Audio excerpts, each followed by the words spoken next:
সবাইকে স্বাগত। আপনারা যারা পরীক্ষা দিবেন আপনাদের পরীক্ষাটি লিখিত হবে। লিখিত পরীক্ষাটা কি এটা আগে আপনাকে বুঝতে হবে। কোন কোন বিষয় কোন কোন টপিক থেকে প্রশ্ন আসে সেটা আগে বুঝতে হবে। যেমন সন্ধি বিচ্ছেদ, অর্থসহ বাক্য রচনা করুন, তারপরে এক কথায় প্রকাশ, বিপরীত শব্দ, ইংরেজি থেকে ট্রান্সলেট, ভয়েস অথবা প্রিপোজিশন থেকে থাকবে প্রশ্ন, তারপরে শর্ট করে একটি ৫ নম্বরের প্যারাগ্রাফ থাকবে, তারপরে গণিত অংশ, সর্বশেষ সাধারণ জ্ঞান থাকবে। এতটুকু যদি আপনি বুঝতে পারেন তাহলে লিখিত পরীক্ষা আপনার পাস করা একদম ইজি। ঠিক আছে, আপনি পরীক্ষায় পাস করতে পারবেন। আর আজকে আমি যে প্রশ্ন প্যাটার্নটি নিয়ে এসেছি, ইনশাল্লাহ এই প্যাটার্ন থেকে ২০ থেকে ২৫ নাম্বার অনায়াসে আপনি কমন পাবেন। শুধু ধৈর্য সহকারে সম্পূর্ণ ভিডিওটা দেখলে আপনি পরীক্ষায় পাস করতে পারবেন। আর বিশেষ করে বলে রাখি, আপনারা যারা পরীক্ষা দিবেন, পরীক্ষার প্রশ্ন প্যাটার্ন যেমন থাকবে সেম প্যাটার্নই একদম শর্ট করে আমরা একটি চূড়ান্ত সাজেশন তৈরি করেছি। সাজেশনটি নিতে স্ক্রিনে দেওয়া হোয়াটসঅ্যাপ নাম্বার রয়েছে, ইমো নাম্বার রয়েছে। দুটোর মধ্যে যে কোনো একটি মেসেজ করে সাজেশনটি সংগ্রহ করুন। সাজেশনের মূল্য মাত্র ১০০ টাকা। আমি বলি অবশ্যই শুধু তারাই সংগ্রহ করবেন যারা চাকরির কারণে এবং কি বিভিন্ন কাজের কারণে অথবা একটু পড়ালেখা দুর্বল। তারা অবশ্যই প্রত্যেকে আমাদের সাজেশনটি পড়ে পরীক্ষা দিতে গেলে উত্তীর্ণ হয়ে যাবেন। আমার কথা বুঝতে পেরেছেন? অবশ্যই আমাদের সাজেশনটি পড়বেন, ইনশাল্লাহ আপনি পরীক্ষায় পাস করবেন। ১০০ টাকা কিন্তু একটা বড় কথা না। আপনি সাজেশনটি পড়লেই পরীক্ষায় পাস করতে পারবেন। আর আমাদের সাজেশনটির প্রত্যেকটি প্রশ্নের ব্যাখ্যা ও সমাধান সহ পেয়ে যাবেন। তাই বলে রাখি, দ্রুত আমাদের সাজেশনটি স্ক্রিনে দেওয়া হোয়াটসঅ্যাপ নাম্বার রয়েছে, ইমো নাম্বার রয়েছে। দুটোর মধ্যে যে কোনো একটি মেসেজ করে সাজেশনটি সংগ্রহ করে বলুন, মাত্র ১০০ টাকা। আর আমি এখন দেখিয়ে দিচ্ছি পরীক্ষার প্রশ্ন প্যাটার্ন। দেখেন, ১ নম্বরে রয়েছে সন্ধি বিচ্ছেদ। এখানে ৫টা সন্ধি বিচ্ছেদ থাকবে। যদি আপনি পারেন ৫টার জন্য ৫ নাম্বার দেওয়া হবে। আপনাকে আগে বুঝতে হবে পরীক্ষায় কোন কোন টপিক থেকে প্রশ্নগুলো আসে, কোন কোন বিষয় থেকে প্রশ্ন আসে। মনোযোগ সহকারে সম্পূর্ণ ভিডিওটা দেখেন। এখানে রয়েছে সন্ধি বিচ্ছেদ। এখানে সন্ধি বিচ্ছেদ থেকে প্রশ্ন থাকবে। ঠিক আছে, আপনি যদি পারেন তার জন্য ৫টার জন্য ৫ নাম্বার পেয়ে যাবেন। তারপরে রয়েছে অর্থসহ বাক্য রচনা করুন। অর্থসহ বাক্য রচনা করুন, এখানে ৫টা দেয়া থাকবে। ৫টার জন্য ৫ নাম্বার আপনাকে দিবে। ঠিক আছে, প্রত্যেকটা প্রশ্নের জন্য ১ নাম্বার করে আপনি পেয়ে যাবেন। তারপরে ৩ নম্বরে রয়েছে এক কথায় প্রকাশ করুন। এক কথায় প্রকাশ করুন, এখানে ৫টা থাকবে। ৫টার জন্য ৫ নাম্বার। বুঝেন কিন্তু আপনারা এখান থেকেই প্রশ্ন ওখান থেকে প্রশ্ন না খোঁজে আমাদের সাজেশনটি পড়েন। একদম সুন্দরভাবে গোছানো একটি সাজেশন। পরীক্ষার প্রশ্ন প্যাটার্ন যেমন থাকবে সেম প্যাটার্নে আমরা সাজেশন উল্লেখ করেছি। ইনশাল্লাহ আমাদের সাজেশনটি পড়লেই যথেষ্ট। পরে ৪ নম্বরে রয়েছে শুদ্ধ করে লিখুন। শুদ্ধ করে লিখুন, এখানে অশুদ্ধ দেয়া আছে, এগুলো শুদ্ধ করে লিখবেন। এখানে ৫টা থাকবে। ৫টার জন্য আপনাকে ৫ নাম্বার দেয়া হবে। তারপরে ৫ নম্বরে রয়েছে বাংলাদেশের আর্থ-সামাজিক উন্নয়নে তরুণ উদ্যোক্তার ভূমিকা আলোচনা করো। অর্থাৎ অনুচ্ছেদের মতনই আপনারা লিখবেন, একদম শর্ট করে। এগুলো লিখলে আপনাকে ৫ নাম্বার দেয়া হবে। আমার কথা বুঝতে পেরেছেন? একটা অনুচ্ছেদ, হ্যাঁ? তারপরে ৬ নম্বরে রয়েছে fill in the blanks with appropriate preposition। Preposition থেকে এখানে ৫টা প্রশ্ন থাকবে। ৫টার জন্য আপনাকে ৫ নাম্বার দেয়া হবে। প্রত্যেকটি প্রশ্নের জন্য ১ নাম্বার করে। তারপরে ৭ নম্বরে রয়েছে transform the following sentence as directed. ঠিক আছে, এখানে ৫টা থাকবে। ৫টার জন্য আপনাকে ৫ নাম্বার দেয়া হবে। আমাদের সাজেশনের প্রত্যেকটি প্রশ্নের ব্যাখ্যা ও সমাধান সব পেয়ে যাবে। ৮ নম্বরে রয়েছে mix sentence with the following idioms and phrases. ঠিক আছে, এখানে ৫টা থাকবে। ৫টার জন্য আপনাকে ৫ নাম্বার দেয়া হবে। এখান দিয়ে আছে ২টা, এখান দিয়ে আছে ৩টা, মোট হচ্ছে ৫টা। ৫টার জন্য আপনাকে ৫ নাম্বার দেয়া হবে। আমার কথা বোঝেন, হ্যাঁ?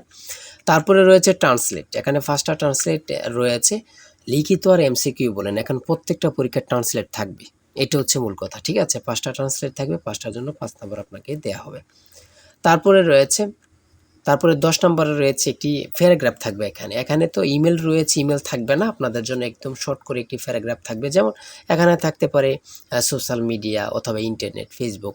এমন একটি শর্ট করে প্যারাগ্রাফ লিখবেন, আপনাদেরকে ৫ নাম্বার দেয়া হবে। আর আমাদের সাজেশনে কিন্তু এগুলো উল্লেখ রয়েছে। ঠিক আছে, তারপরে রয়েছে ১১ নম্বরে রয়েছে একটি বৃত্তের পরিধি ও ব্যাসের অনুপাত কী ধরনের সংখ্যা। ঠিক আছে, এখানে উত্তরটা দেয়া আছে। তারপরে রয়েছে খ নম্বরে একটি সমদ্বিবাহু সমকোণী ত্রিভুজের দৈর্ঘ্য ৫ মিটার হলে ত্রিভুজটির অতিভুজের দৈর্ঘ্য কত, এখানে সমাধান দেয়া আছে। ঠিক আছে, তারপরে গ নাম্বার রয়েছে যে কোনো চতুর্ভুজের কর্ণদ্বয়ের সমষ্টি তার পরিসীমা অপেক্ষা কি, এখানে সমাধান দেয়া আছে।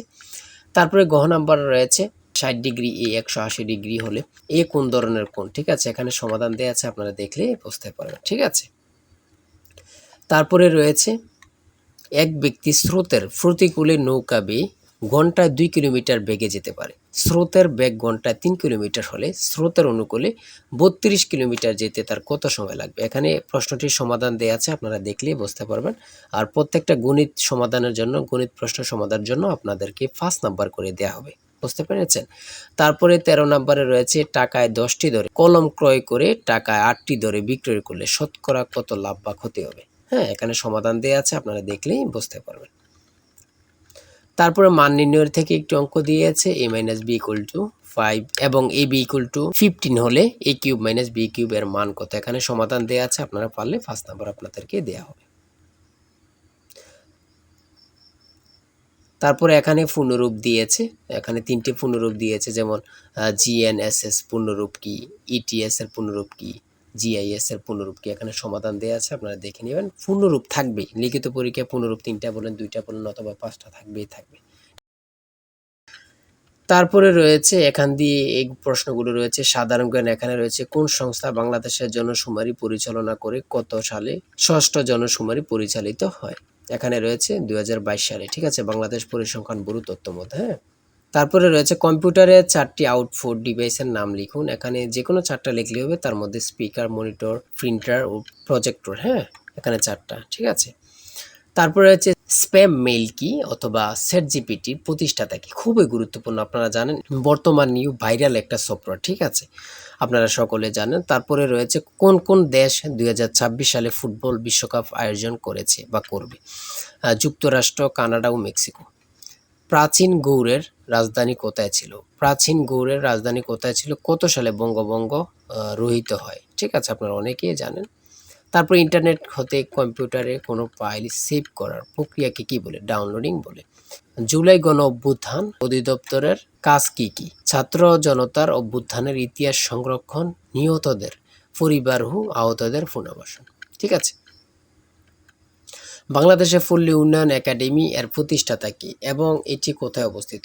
হ্যাঁ, তারপরে সর্বশেষ যে প্রশ্নটি রয়েছে বাংলাদেশের সমুদ্র বন্দরগুলোর নাম লিখুন।